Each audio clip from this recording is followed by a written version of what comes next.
YouTube and Facebook.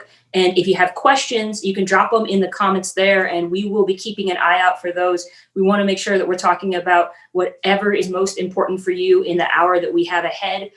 Just like the last couple weeks, what we are going to do is prioritize our front end of our time to talk about Sean's campaign for LG, and then switch gears over to talking about halfway through about what's going on in Richmond and a lot of the work that we can be doing ahead.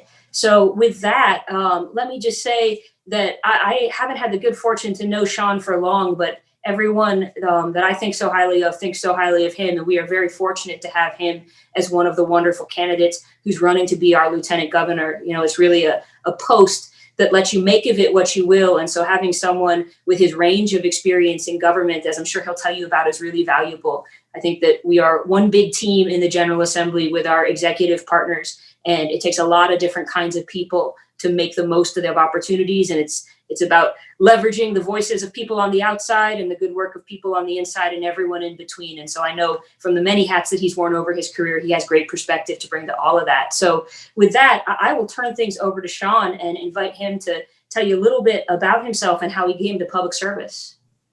Well, thanks, Sally. I really appreciate that. And hello to everyone watching. I'm Sean Perryman. I'm really pleased to be here with you. As far as what brought me to public service, it's been a long journey and not a straight one. I was someone who grew up, was the first person in my family to go to college, first person to go to law school. And when I was in college and in high school, I started this habit of reading the paper. And I would read about politicians and policymakers and just folks who were kind of making things happen. And that felt so foreign to me. I always wanted to understand, like, how did they get in these positions? So in college, I did internships with the UN and the State Department just because I had a real fascination with policy. But after law school, focused really on just paying down student loan debt. Ended up being a litigator working for a large firm. And I would say I sort of got away from public policy in a lot of ways. But the moment that really changed things for me was when a partner at my law firm came into my office and said that we were going to represent Donald Trump. And at that time, Donald Trump was a candidate. He was running for office and had said notoriously comments about Mexicans and people of color. And my firm wanted me to be a senior associate on the case against him, between him and Jose Andres. And they wanted me to kind of downplay his racist rhetoric. And so rather than do that, I quit my job. And that put me on a whole new trajectory. I had to find a new position, but I had to really evaluate, what did I want to do? Why did I take that action? And in the course of doing that, I was lucky enough to meet Congressman Elijah Cummings and ended up working for him as counsel on the House Oversight Committee. When I took that position, I was advising the Democratic members of that committee on different policy issues, including tech policy. But I was also expected to defend depositions for what we assumed would be President Hillary Clinton. That didn't happen. We ended up getting President Trump. And I ended up being part of the team that investigated President Trump once he took office. But I wanted to do more in my local community. So I got involved with the Fairfax Democratic Committee and also got involved with the Fairfax NAACP.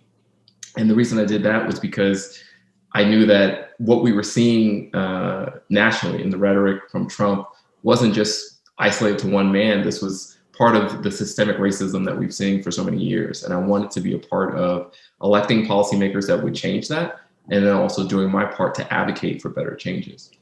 So I ended up becoming the youngest president in the 102-year history of the Fairfax NAACP.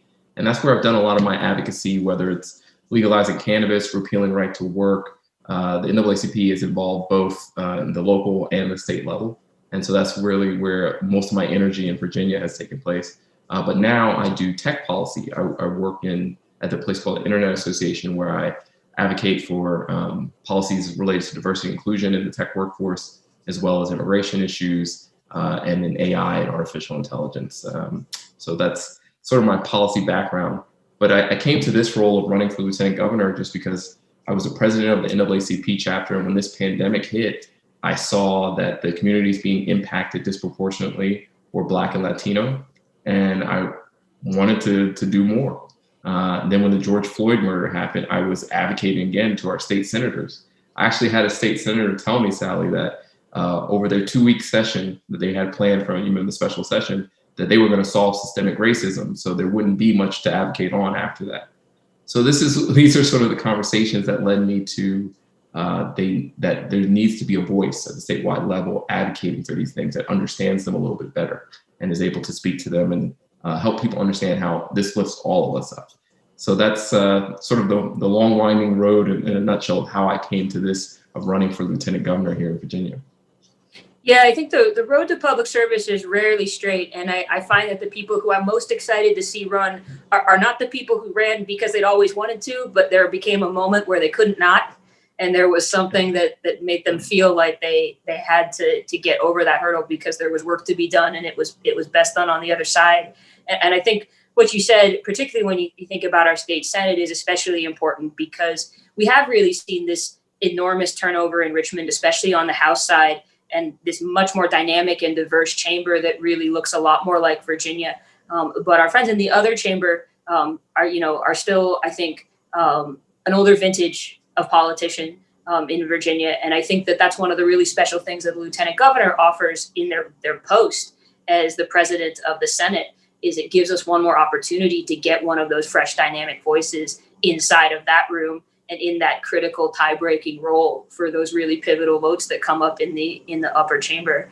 I know that though you haven't served in Richmond before, you do have a lot of experience, as you started to touch on, in advocacy, especially in the last year, because so many of the issues that we've been debating have been really right in your wheelhouse of racial and economic justice work in your post as the NAACP. Can you talk a little more about some of those projects that you've been doing and what you've learned about how Richmond works and maybe how it doesn't in the process? Yeah. It's interesting. Both working in Congress and like advocating in Richmond, I always used to say, "Oh, I would never do that. I would never want to be on the other side of this." But to your point, it feels like one of those moments where we are running out of time on so many of the crucial issues, whether it's environmental issues, criminal justice reform. If not now, then when? When are we going to make these changes? But one of the things I learned as an advocate working with the folks down in Richmond is just the compressed timeline that everyone's on. Especially in the 2-year cycle when they first get elected. We've had so many people come to us with great ideas like we should go advocate for this. And it's like the timeline that you have to get them ideas and bills is so short because they try to do these 30-day sessions, these 45-day sessions. And so if you are advocating to get someone elected, you also have to be ready with a package of this is what you need to do the moment you get in there. And so it's just that short timeline. The other thing I would say is that this short timeline that we're working on, we're seeing time and time again that it's too short to actually get work done in Richmond. So often they try these sort of antiquated methods of like extending the timeline, not counting the day it's officially over, even though on the clock it is, that sort of thing. That with the sort of part-time legislator that we have that's not very highly paid, they don't have a ton of money for staff. I think this is part of the systemic issues that we see where lobbyists who this is their job all day, every day, they are so better prepared to have so much information at their hands and so many resources that when a delegate comes there, of course, they're going to be overwhelmed by the number of bills and just the speed of things. It's not necessarily that they are trying to listen to lobbyists, but they often are armed with better information than they are. So I think this is something that I've learned as an advocate, that you have to be involved so much earlier in the process. You have to be so much better prepared than in other states and even at the federal level. And so this is a real barrier to getting things done and to getting progress made. I think that's spot on. And I think one of the things that I really appreciate about the generation of public servants who have entered elected office is that we want to fix that. I think when I talk to folks of the generation before us, they want to romanticize it. They think it's fun to teach people all of these quirks and wrinkles about how the General Assembly works, as if they're introducing people to a magic, wonderful land, and we're gonna share these stories together. And we all think, no, we want to get things done, and so we want to get rid of the barriers that are in our way year after year, and that will take serious systemic work, but. If you want to build new things, you need more time to do it, because for so long, the General Assembly has just been the place that says, no, you can't do that. And it's so much easier to say no fast than it is to build something new. Right. And to your point, like it's all based off of as if we're some farming society still that you can go in there for 30 days and get all the problems solved. We're living in a global pandemic, right? The fact that we thought we were going to have a 2-week special session is absurd. And that's why it drug on for so long. We really need to get serious about the problems we're facing. And I don't know, we're so wedded to the status quo. I don't know if we're able to break that cycle. And so often, to your point, people do romanticize it and they speak down to constituents who are eager to get things done. And they're like, well, you should have done this weeks ago or something like that. And it's like, no, you should have a new system that actually fits what we need to get done here in Virginia. The other piece that I pull out from what you said is that I do think that our generation of public servants is keenly aware that we're on a clock, that we are working backward from the deadlines of the climate crisis, Sure. and even also from extremism. I mean, I think a lot of us are aware that what the hills that we've climbed in the last few months, there's more where that came from. And in many ways, the next wave of what pops up out of right-wing extremism will likely be worse because it'll likely be a little bit less haphazard than it was this time around. And so I think that, when I talk to folks who came before us, they still have in their mindset that all you have to do is keep taking one step in front of the other and sort of do better for your kids than your parents did for you. And as long as we keep making progress, that's enough. I think that our generation of servants really does feel like we're in a race against time, that there's a couple ticking time bombs that are all going to go off very soon and we have to work fast. I think that's absolutely right. I think we're the first generation also in a lot of ways we're handed a worse card than the generation before us. So that's why we're probably so uniquely aware of this, whether it's the environmental crisis, whether it's the stagnant wages. We are up against the clock in so many different ways. And here's the thing, you mentioned sort of this, I forget if you said ticking time bomb, but that's what went through my mind. We almost saw the explosion of a couple of those over this last year, right? We witnessed police stations burned. We witnessed people who couldn't get basic services from their government, but the government could come out and quell a peaceful protest, right? So we saw exactly all the sort of problems all at once in the same year. Look at California with the sky essentially on fire. So we're seeing all of this come to a head around us, but yet we still have a generation of politicians who are preaching moderation. And even we have a generation of politicians who probably of our own era who are still with the same sort of Pollyanna view of the world that we just need to reach across the other side and link arms. And that's just not realistic in a lot of ways. It isn't. And yet, we do still managed to bite off some good projects every year, and we're right in the middle of our General Assembly session right now. And I do think that there is some really important and historic work underway. As you look at the big balls in motion right now, what are the projects you're most excited about that you see moving through Richmond? Yeah, I mean, there's a lot going on that I'm excited about. And I think some of the work that's being done now will be sort of the first step in years to come. So I really, by the way, I'm really excited about your unemployment insurance bill, because one of the issues I think we're seeing in Virginia is the problem with the lack of modernization of all of our systems and all of our agencies. So whether we're talking about the vaccine rollout or unemployment insurance, we're seeing all that come to a head now. So I think that bill is especially needed. Even when my role with the NAACP, I ended up fielding like unemployment insurance claims because people would call us to get to their delegates, like, who's my delegate, who's my state senator, and then we'd have to pass them along because they just weren't getting the payments that they had to. So that's something that's going to be desperately needed. But then I also am very excited about cannabis legalization.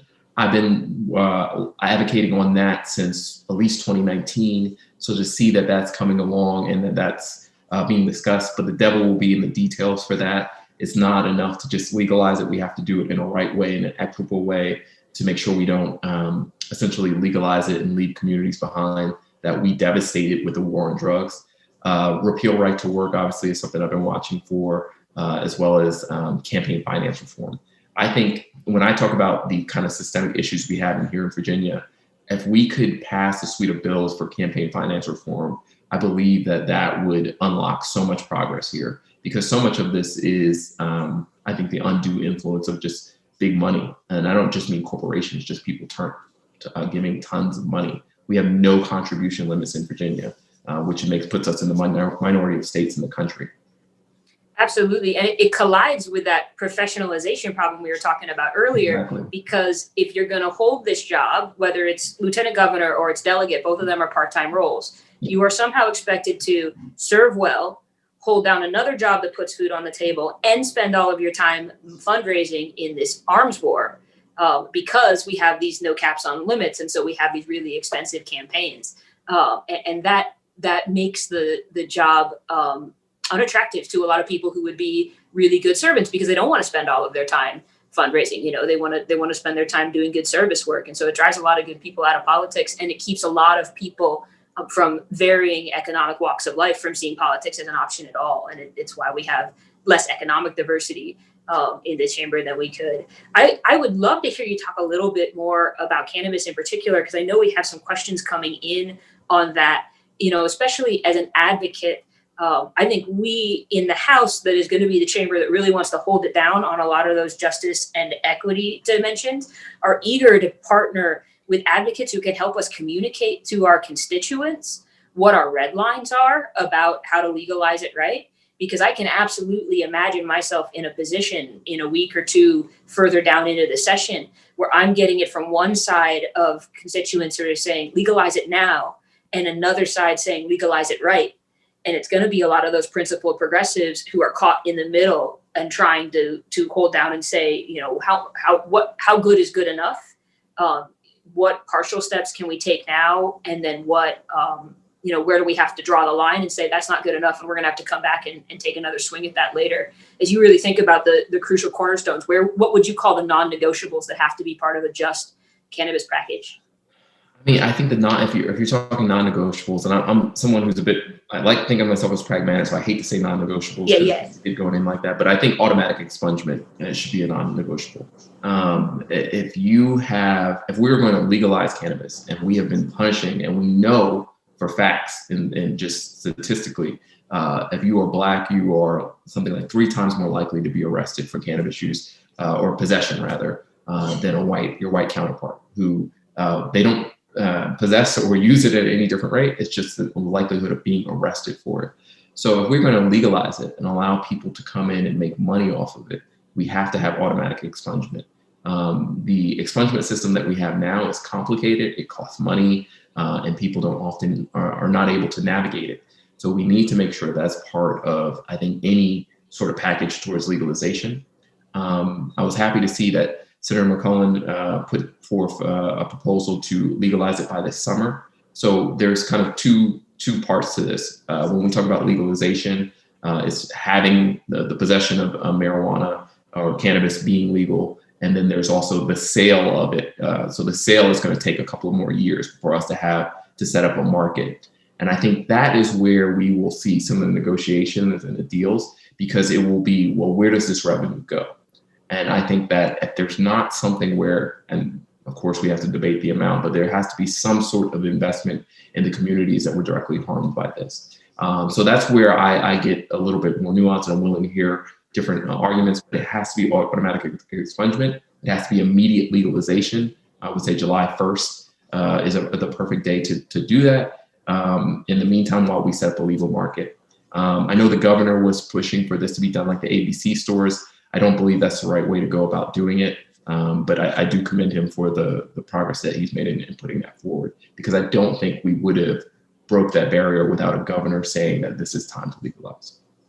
Yeah, it sounds like you and I are very aligned on that. I've come to think about it in sort of a past, present, future framework, which is that as table stakes, we absolutely have to undo the criminal records of the past. We can't start building toward a world where some people are going to make money on something while some people still have a dark mark on their record for something that is now not just legal, but profitable.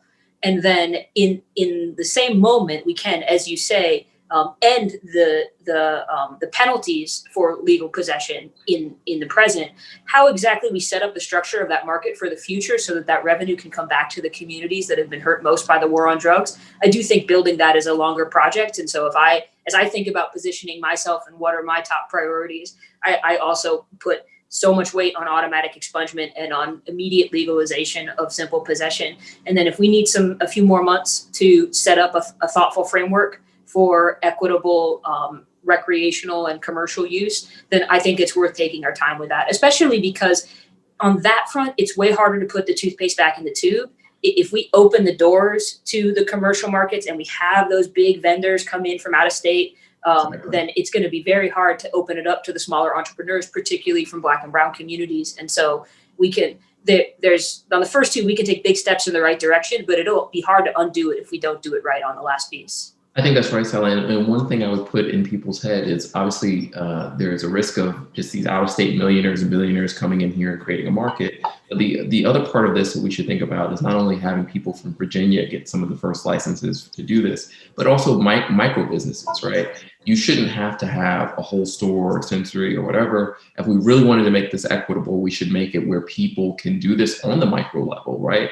As long as they are doing it, there can be regulation around it. And as long as they're following that regulation, but we shouldn't make this a big business only sort of thing. And I think that's where a lot of people fall through the cracks when we talk about equity. If you need $1 million to start up your cannabis shop, you're automatically locking some people out of this. So that's something that I would definitely caution about.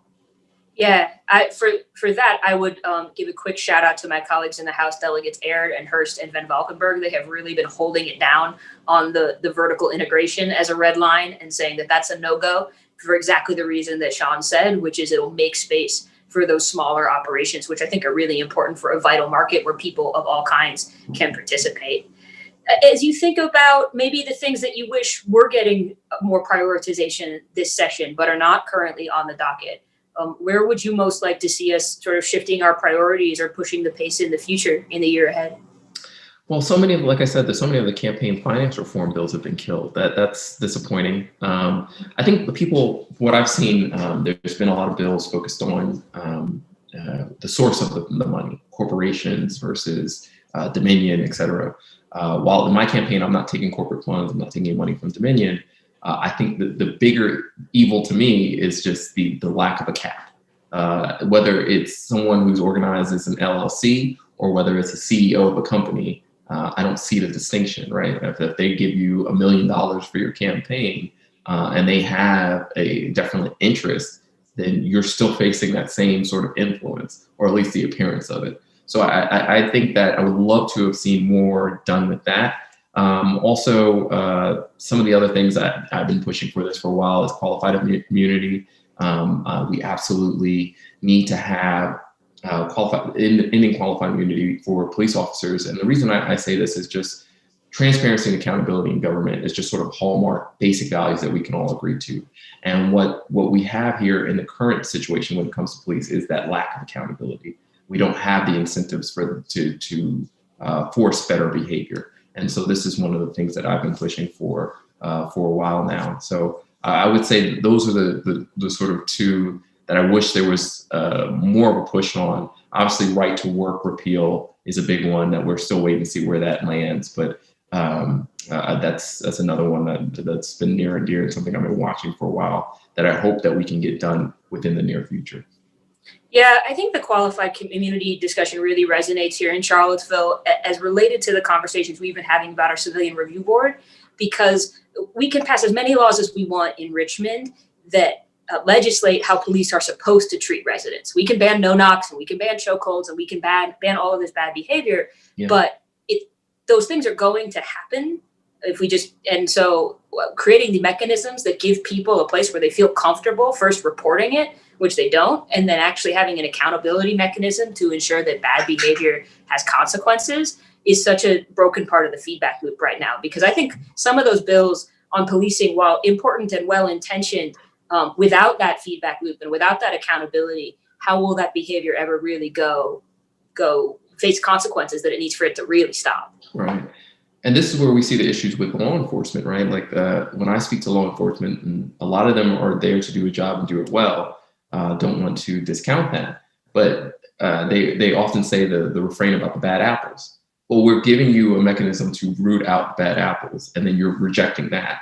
So it becomes a question of, do they want to be held accountable? Has this gotten to the point where we've essentially shielded them through the law. And of course, anyone who's going to potentially face liability is going to try to resist that. So I think we have to break past that. It's not about a war on law enforcement or anything like that. It's simply accountability in government. They are government actors, and we have to make sure that they're held accountable for their actions. Yeah, I think that's spot on. Some of the questions that we're seeing come in, I think something that we're very mindful of here in the Charlottesville area is that so many of the folks who are running for statewide office are coming either from Nova or from Richmond, and a couple from the Hampton Roads area, but especially in that blue stronghold in Nova. And we do sometimes feel outside of that urban crescent and almost like the gateway to the West and to Southwest Virginia. There's only one candidate running out here from west of Richmond. Can you talk to us a little bit about your experience, getting to know the rest of Virginia and how you would approach being a lieutenant governor for all Virginians? Sure. And, it's interesting when people say that, because it's true. There are a lot of candidates coming from Northern Virginia, but then you look at the population of Northern Virginia, it's just more people, right? There's just more people coming there. What I've tried to do with getting to know people, I always say that you can't advocate better, or you can't know an issue better than the people who are impacted by it. So I tried to form a steering committee. That's one of the first things I did with folks from all over the Commonwealth. So that's one way of getting them involved. But when I look at the issues and what we're facing in Richmond, we obviously have a lot of leadership that comes from Nova. But when I look at the issues we're facing, we have more in common than we have apart, whether it's urban or rural. If we're talking about, and you and I were speaking earlier about some of the environmental issues, these are hitting Black communities. They're replacing the pipelines through communities that are vulnerable. These are the same things that happen in Northern Virginia, where we see communities that are vulnerable are the ones sacrificed. And so the issues that I'm seeing is not so much a rural-urban divide. It's whether or not our leaders are responsible to the people on the ground, or whether, going back to the campaign stuff, they're responsible to the donor class or the corporate interests. And so when I talk about my campaign, I'm coming as someone who, both in my individual life and through my NAACP work, I know what it's like to be unrepresented, to feel like my interests aren't heard. And so I hear that from rural Virginians, and I uniquely relate to it. And I also look at it as the issues that we're facing, whether we're talking about criminal justice reform, the criminalization of drug use, or we're talking about the environmental concerns, putting the pollution on the backyards of people we think are lesser than. These are all issues that are not unique to a rural versus urban. It's more the haves and have-nots, and that we need to unite and see that intersectionality and work together to get it done. Yay. In the spirit of talking about the haves and have-nots, we've touched a little bit thus far in talking about economic justice and about workers' rights, and we've had a handful of questions come in about that. One rather particular one coming from Emily, asking about whether there's a chance we might see another delay in the collective bargaining and minimum wage agreements from the last year. That was a huge frustration for so many of us in the House, that we did this good work last spring to raise the minimum wage and to give local public sector workers a seat at the table in negotiating their own contracts. And then that got pushed back by the governor in the reconvene session. I think that was especially frustrating for us, because if there were ever a time that workers deserved a stronger seat at the table, it was this last year. Yes. When their health and safety was on the line in every day. But I think the good news is that I have not heard a peep from anyone about a further delay. So we should expect that to be coming into action in May. I have to imagine, Sean, that will be a pretty active point of discussion for you in the Fairfax community, especially with your public schools and your public school teachers who have been through a lot. Can you talk about maybe some of your lessons learned, particularly about how we can do better by our educators and our staff in our schools, and what Richmond can do to support districts like Fairfax and districts all over Virginia in the coming year? Because I know that's been a top priority for a lot of governor's candidates, and would love to hear you talk about it too. Yeah. Wow. We owe the educators a huge apology, right? We have treated them unkindly. We have also jerked them around, frankly. Like, I know here in Fairfax County, we had an opening scheduled for Monday, I forget the date. And then on Sunday night, they said, "Oh no, just joking," So it's one of these things where they are essentially playing with people's livelihoods and their lives in some cases by sending them back, not providing PPE, or just we are sacrificing our educators. We already are underpaying them.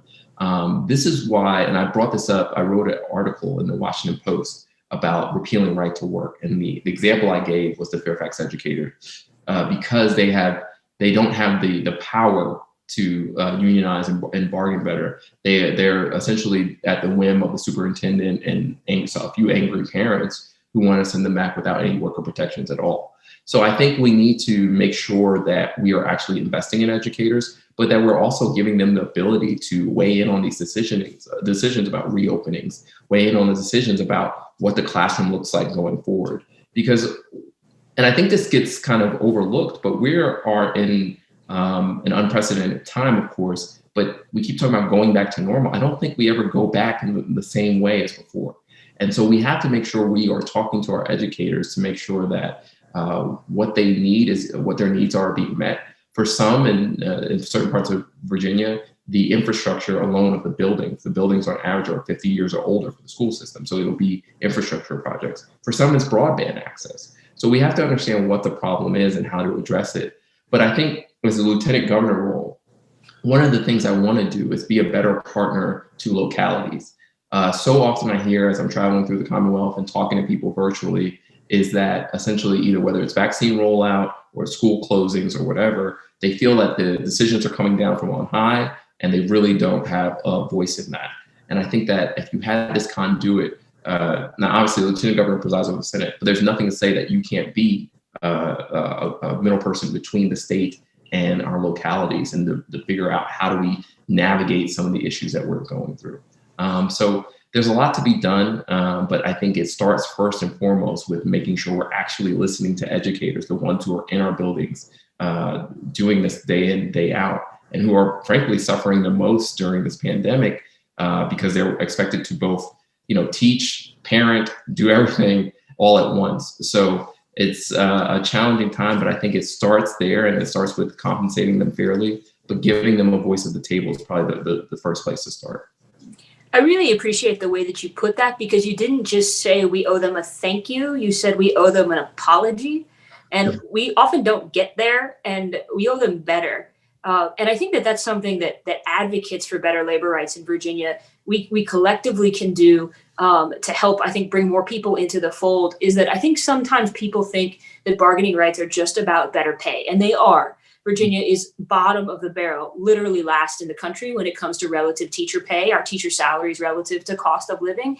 But it's about so much more than that. That bargaining rights is really about letting the workers and the staff and the team tell you what they need to do their job safer and better, whether that is better schedules or safer environments or more resources, smaller classes, all of that. We need to be trusting our teachers and the vital staff in all of our schools to tell us what they need to do it well. And really, I think continuing to push the pace, because even that with that new collective bargaining law that's coming into effect in May, that will still just be a local option. And so while I have faith that communities like Fairfax, and I hope communities like Charlottesville and Albemarle will exercise that option, there will be lots of places who don't take the state up on that.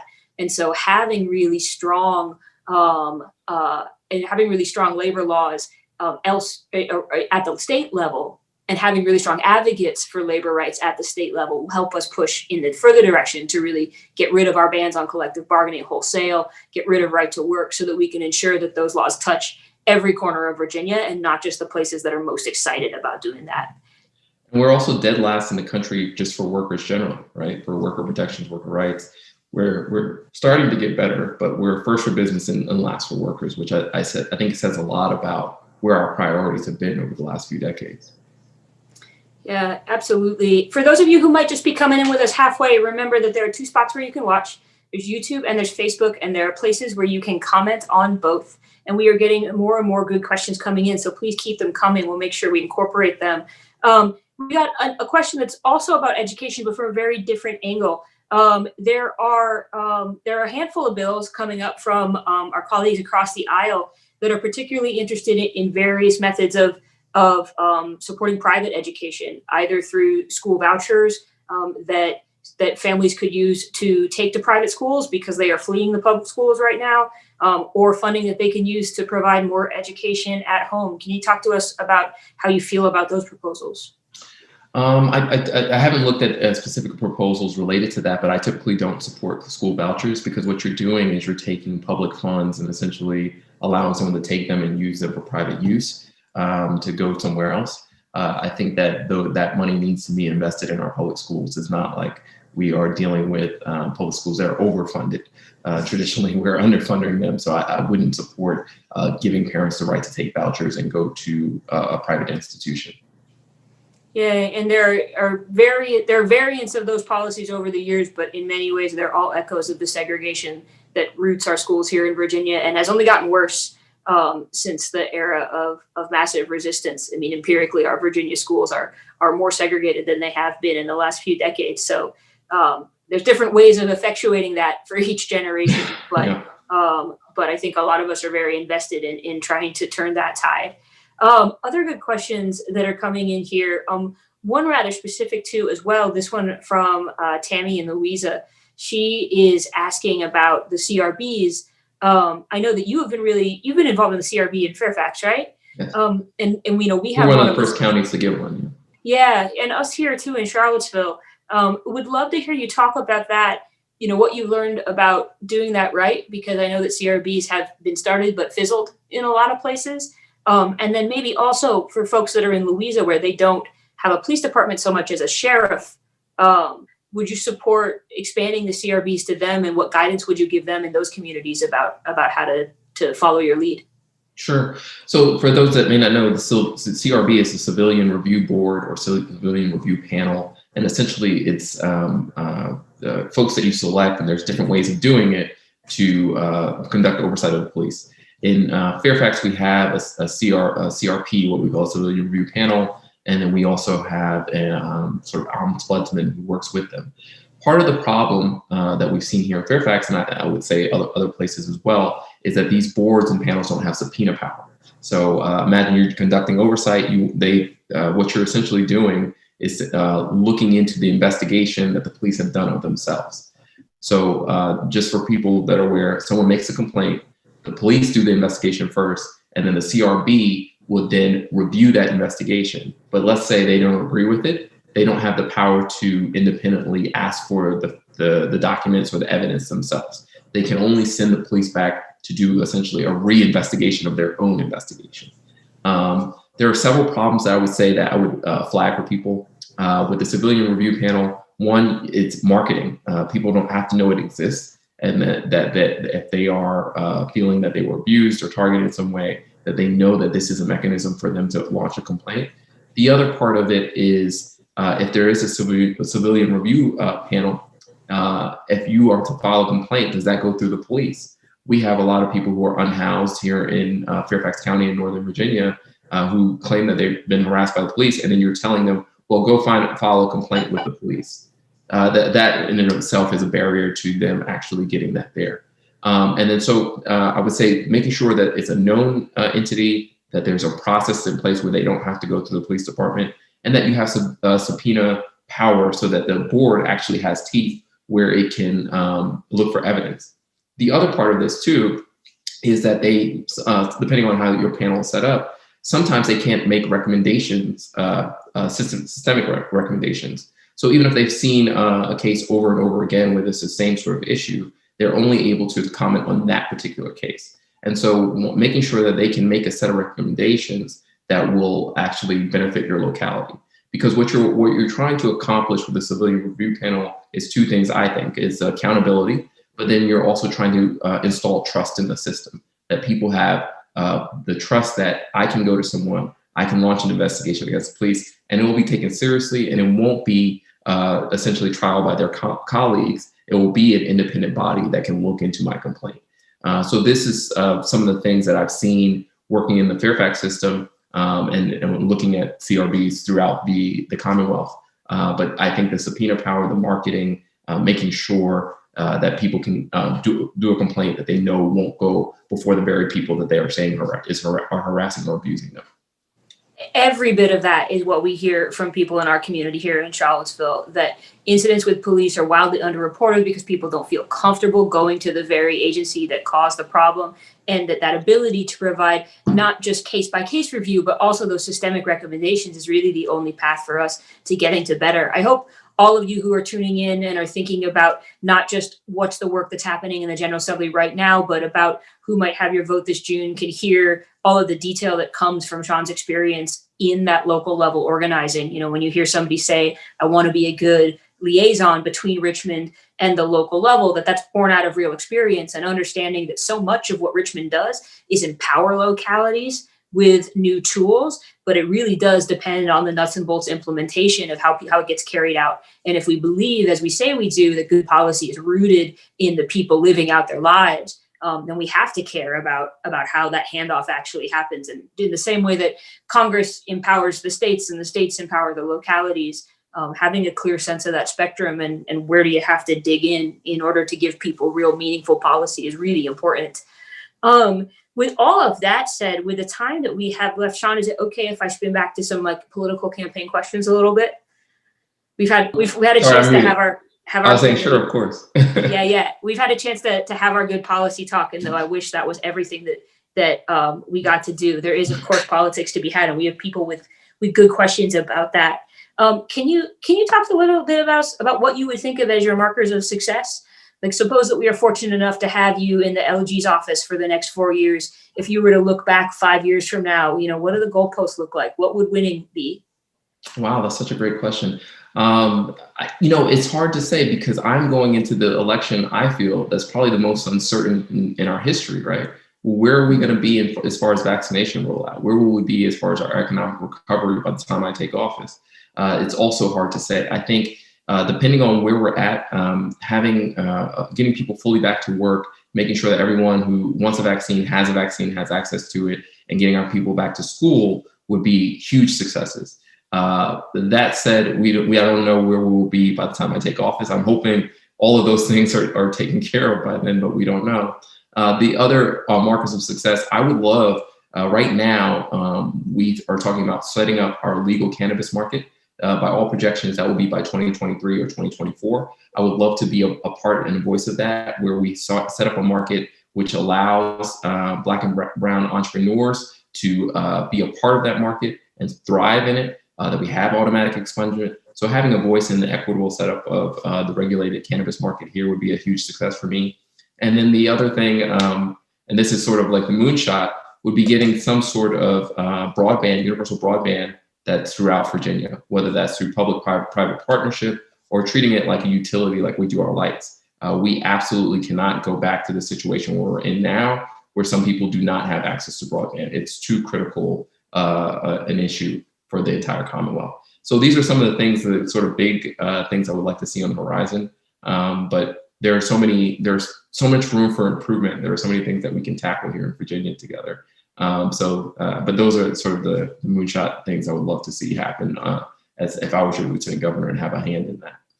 Well, I'm always excited to hear people who want to talk about technology, because it's the means by which we deliver everything else that government does. And for too long, we've treated it like it's this siloed department as opposed to the platform for everything. We were talking about this earlier. We were talking about unemployment and vaccine rollouts.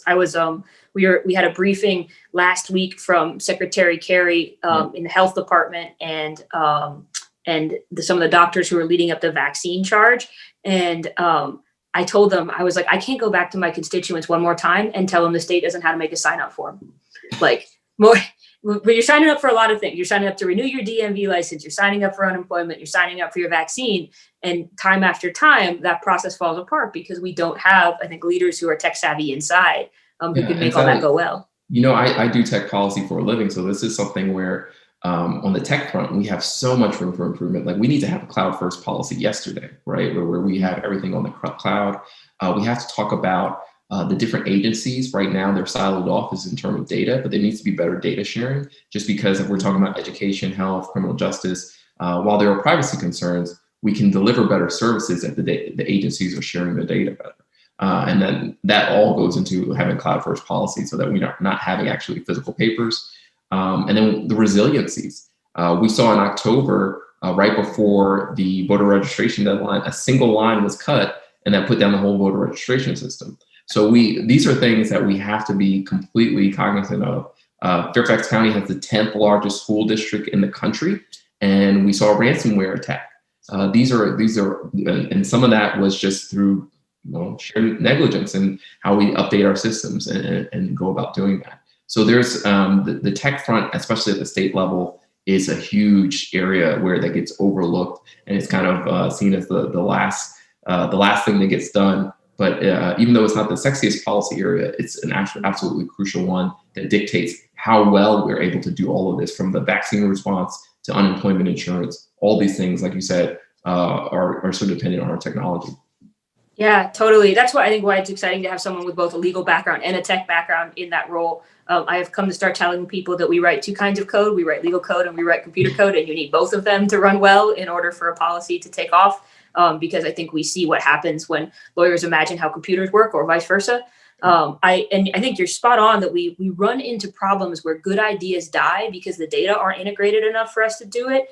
We lost a good bill last week that would have made it easier to relieve the burden of fines and fees on the formerly incarcerated in Virginia, where we have all of these poverty traps that keep them from getting back up on their feet economically.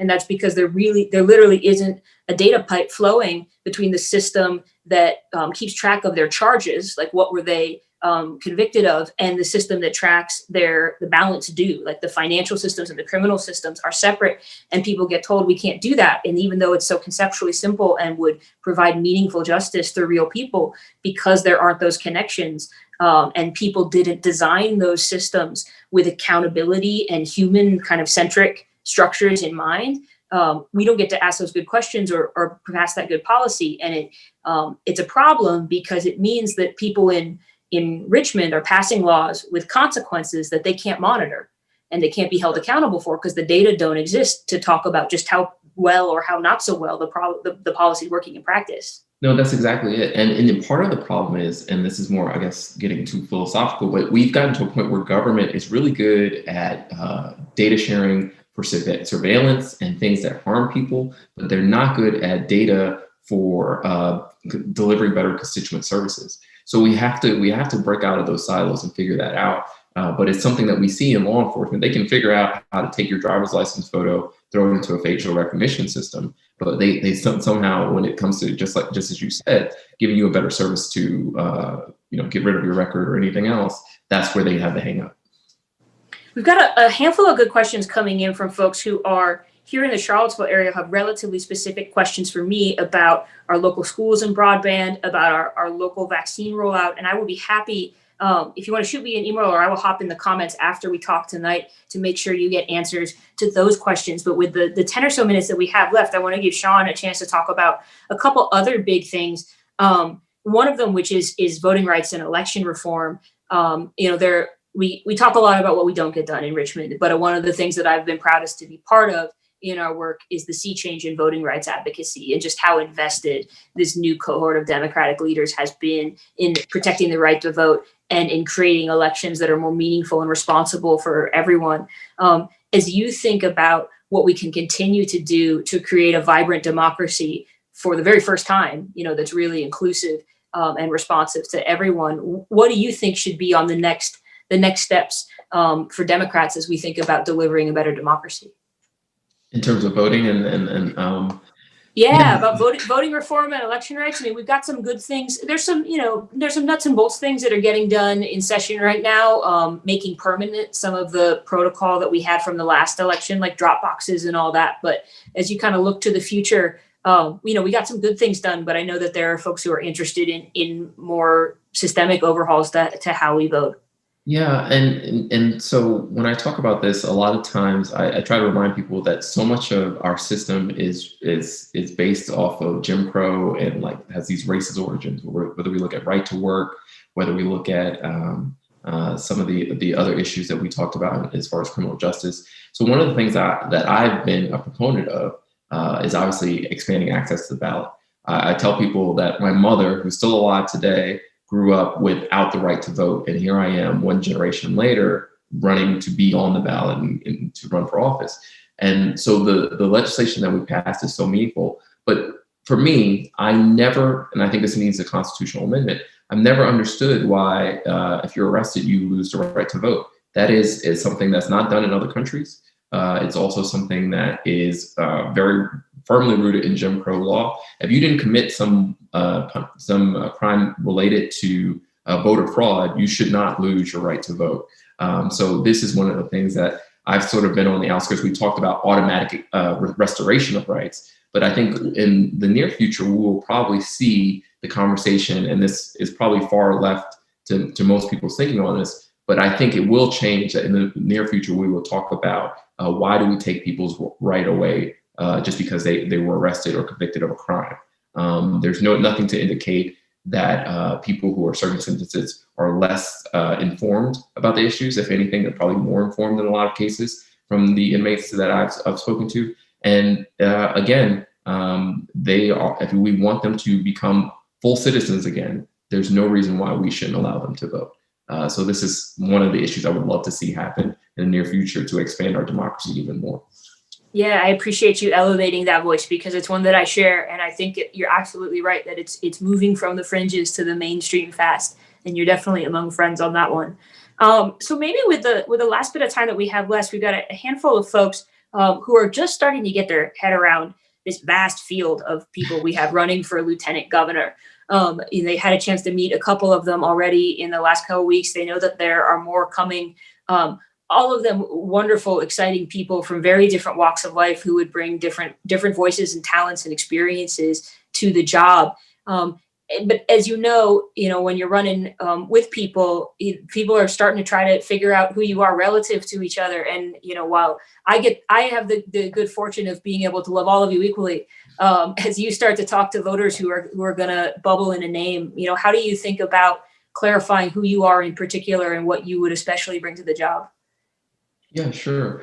I think we do have a lot of talented people who are running, and there are a lot of them that I have a lot of respect for. I think that the way I would distinguish myself, the way we're campaigning is one, we're trying to lead with our values. We're not taking in corporate money. We're really committed to that. We have one of the lowest average donations, even though we've outraised a lot of people who are in this race. But I would say, my candidacy, I think more so than others, is more answering the moment that we're in. When we look at the issues facing Virginia, and we look at the issues facing our nation, whether that's the threats to our democracy or the environmental crisis or criminal justice reform or the pandemic, there are the number one people being impacted are Black people. And as someone who's worked in civil rights as a leader for that community, I think I'm able to uniquely speak to that. But I also have the kind of unique skills and unique background of having a law degree, one of the few lawyers in the race, also working in tech policy. As we talk about how do we build a commonwealth that serves all of us, if we start by thinking about how do we lift up, and this is an equity lens, the most vulnerable among us, that is how we will lift up all of us. It's more from a bottom-up perspective. And I think that more so than any other candidate that in this race, when I talk about environmental justice, the connection to economic justice and racial justice, I'm the one who I think has the platform that can answer those questions and the experiences to speak to it honestly and with integrity. And it's going to take more than simply loving the neighbor or anything else. It's going to take realistic policy solutions that are honestly facing who is being impacted by these policies and how do we help them out. So I think more so than any other campaign, that's what we're trying to speak to. And we're trying to speak to the intersection of all of these things and how we can come together and strive for a commonwealth that better serves all of us. Well, for folks who are excited about all that, with the last few minutes that we have left, you want to talk about how they can get involved? What's most helpful for folks who want to help out the campaign now, and does the road ahead look like? Yeah, sure. So the way to get involved is perrymanforvirginia.com. There's literally a get involved button where you can volunteer. Right now, we are going through a signature process. We're expecting that some of that will be electronic, but we are still trying to do drive-through petitions in the meantime. And we have opportunities that we post on our Facebook, Sean Perryman for Virginia. The other part is donating and telling others about our campaign. We always need people to help out with us. And what we're trying to do is reach every part of the Commonwealth and let people know that we are representing them, that this is truly a people-driven campaign, and that what I want to do with this role is more than preside over the Senate, but also be an advocate for everyday people. And coming from the background I'm coming from, it's not as someone who is an elected official who likes their name on yard signs. It's about someone who likes to fight over issues and get things done. And so I'm hoping to do that at the statewide level. And so I would appreciate the opportunity for them to check out my website and join us in helping out to get me to Richmond. Wonderful. Well, Sean, let me thank you for stepping up to run. I think it's very exciting to have someone who's so eager to use the platform that LG offers to do some really shape-shifting kind of work, because the job really is whatever you make of it. And I think you could be a really powerful voice for all of the reasons that you just mentioned from that platform. Let me also say thank you to everyone who is tuning in tonight for asking questions. It is the last day of January, holy cow, but it's the last day of January in a spring primary that's 5 months away in a state that has elections every year. You would have every right to be tired of politics right now of all years, especially because there's a lot of people who are expecting voters to go back to sleep, to think that just because the guy in the White House changed, that all of the energy and activism of the last 4 years is going to die down. And every single one of you who is so committed to thinking about what's going on, not just in our state capitol right now, but who's running to lead that charge for the future. I'm so excited to have you in this with us, because you've shown that we're not going to go back to sleep, that we understand that the revitalization that we've seen in state politics in the last 4 years is here to stay, and that we have so much good work to do, because at that state and local level is where a lot of the policy that really affects your day-to-day life is happening. So thank you for staying engaged. Please don't ever hesitate to reach out. Those of you who asked questions that we didn't quite get to today, I will be happy to follow up with you to make sure you get those, especially if your constituents here in the 57th. I hope you know how to find me. Likewise, like Sean, on Facebook or Twitter. If you go to sallyforvirginia.com, there are good places to drop me a note anytime. Always want to hear from you about whatever it is that you need. With that, Sean, let me maybe give you the last word. Is there anything else you want to say to folks tuning in tonight? I just want to say thank you for tuning in. We are privileged to be the first election after 2020 madness that we saw. And I think we can make a statement with this election about what we stand for as Virginians. Too often they think of us with the tiki torches and everything else, and that's not who we are. And so I'm looking forward to getting out there. And I believe this election is our opportunity to lead the way forward for the years to come. And I'm looking forward to doing it with you. Well, and we will look forward to having you down in Charlottesville someday soon. That's the one thing that we're losing in this format. But thank you for everybody for making the best of it. We will see you again next week, same time, same spots. And Sean, thanks so much for tuning in tonight. Thank you for having me. Bye.